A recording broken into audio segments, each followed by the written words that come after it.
శ్రీ గురు గణేశ శారదాభ్యో నమ. వాగ్బలం ప్రేక్షకులకు నమస్కారం. మనకి కర్తరి అంటాం, అగ్నికర్తరి అని.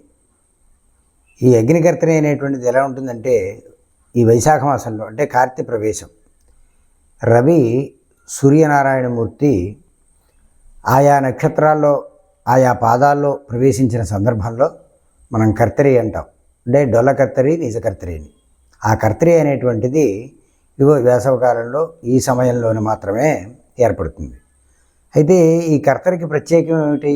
మిగతా రోజుల్లో లాగా కాదా అంటే, ప్రత్యేకించి కొన్ని నిషిద్ధమైనటువంటి కొన్ని కార్యక్రమాలు నిషిద్ధం చేయబడ్డాయి. అంటే కొన్ని కార్యక్రమాలు చేయకూడదు అని. అంటే భరణి 3-4 మూడో ప్రాదంలో రవి ప్రవేశించిన మొదలు 3-4 కృత్తిక 4 పాదాలు, రోహిణి 1వ పాదం, ప్రథమ పాదంలో ఉన్న సందర్భంలో ఖచ్చితంగా కొన్ని కార్యక్రమాలు చేయకూడదు అని. మరి ఎందుకు వచ్చిందండి? అయితే డొల్ల కర్తరి అనేటువంటిది 11వ తేదీ మనకు ప్రారంభమవుతుంది. ఈ కర్తరి అనేటువంటిది వాస్తు కర్తరి 4వ తేదీ అంటే రేపు సాయంత్రం 10 గంటలకి ప్రారంభమవుతుంది. 10 గంటల 9 నిమిషాలు దరిదాపుగా ప్రారంభమవుతుంది. 11వ తేదీ నుంచి నిజకర్తరి అంటే కృత్తికా నక్షత్రంలో రవి ప్రవేశం. అంటే భరణి నక్షత్రంలో రేపు ప్రవేశిస్తే 3-4 పాదాలు అయిన తర్వాత 11వ తేదీన కృత్తికా నక్షత్రం 1వ పాదంలో రవి ప్రవేశించడం. ఇది విపరీతమైనటువంటి వేడిగా ఉండేటువంటి సందర్భం కాబట్టి, అలాగే రోహిణికి రోళ్ళు బద్దలవుతాయి అన్నట్టుగానే కృత్తికా నక్షత్రంలో ప్రవేశించిన సందర్భంలో, కృత్తికా నక్షత్రమే అగ్నికి సంబంధించినటువంటి నక్షత్రం కాబట్టి విపరీతమైనటువంటి వేడి ఉంటుంది. కాబట్టి మృద్దారు శిలాకర్మాణి వర్జయతి అని. ఇది ఎప్పటిదాకా ఉంటుంది అంటే, నిజకర్తరి 11వ తేదీ ప్రారంభమై 28వ తేదీ దాకా ఉంటుంది. అంటే 28వ తేదీ సాయంత్రం రాత్రి 2:58 దాకా ఉంటుంది. కాబట్టి ఈ సమయాల్లో 4వ తేదీ నుంచి 28వ తేదీ దాకా శంకుస్థాపనలు కానీ, మృత్తికకి సంబంధించినవి కుండలు చేయడం దగ్గర నుంచి కానీ, మట్టి శిల్పాలు తయారు చేయడం కానీ, శిలలు చెక్కడం కానీ, అలాగే ద్వారబంధాలు చెక్కడం కానీ, చెక్క పని సంబంధించినటువంటిది ఏది చేసినప్పటికీ కూడా విపరీతమైన అగ్ని తాకిడి వల్ల, వేడి వల్ల అవన్నీ కూడా భిన్నం అవుతాయి, దెబ్బతింటాయి అనేటువంటి భావనతో చెప్పబడ్డాయి. అంతేకాదు శంకుస్థాపన కూడా చేయకూడదు అని. ఎందువల్ల అంటే, వాస్తు పురుషుడు ఉష్ణతత్వం కలిగినటువంటి వాడు.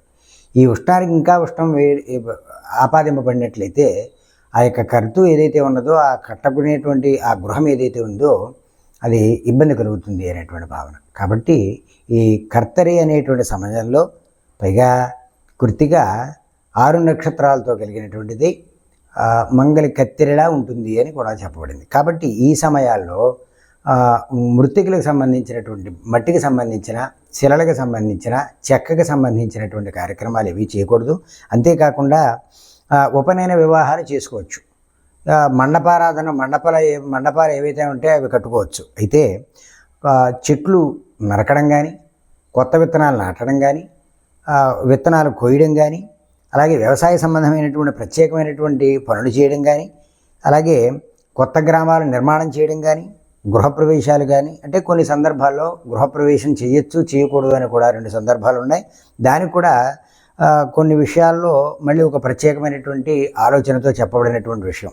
అయితే లగ్నంలో శుభగ్రహం కనుక ఉన్నట్లయితే, గురువు వ్యయంలో ఉన్నట్లయితే, అలాగే ద్వితీయంలో చంద్రుడు ఉన్న సందర్భంలోనూ, ఈ కేంద్ర కోణాల్లో గురు శుక్రులు కనుక ఎవరైనా ఒకరున్నప్పటికీ కూడా రవి నీచయందున్న ఈ కొన్ని కార్యక్రమాలు చేసుకోవచ్చు అని కూడా చెప్పబడింది. కాబట్టి ఏది ఏమైనప్పటికీ కూడా కొత్తదైనటువంటి కార్యక్రమాలు చేయడం అనేటువంటివి కొంత ఆగవలసినటువంటి పరిస్థితి. అలాగే దేవాలయ నిర్మాణాలు కానీ, శిల్పాలు చెక్కడం కానీ, ఇలాంటి కార్యక్రమాలు చేయడం అంత శ్రేయోదాయకం కాదు అని చెప్పబడింది. కాబట్టి ఈ 4 నుంచి 28 దాకా ఇలాంటి కార్యక్రమాలు చేయడం అనేటువంటిది ఆగితే మరింత అద్భుతమైనటువంటి ఫలితాలు రాగల కాలంలో ఈ కార్తీక వెళ్ళిపోయిన తర్వాత చేసుకోవడం వల్ల సఫలీకృతం అవుతాయి, ఆనందదాయకంగా ఉంటుంది.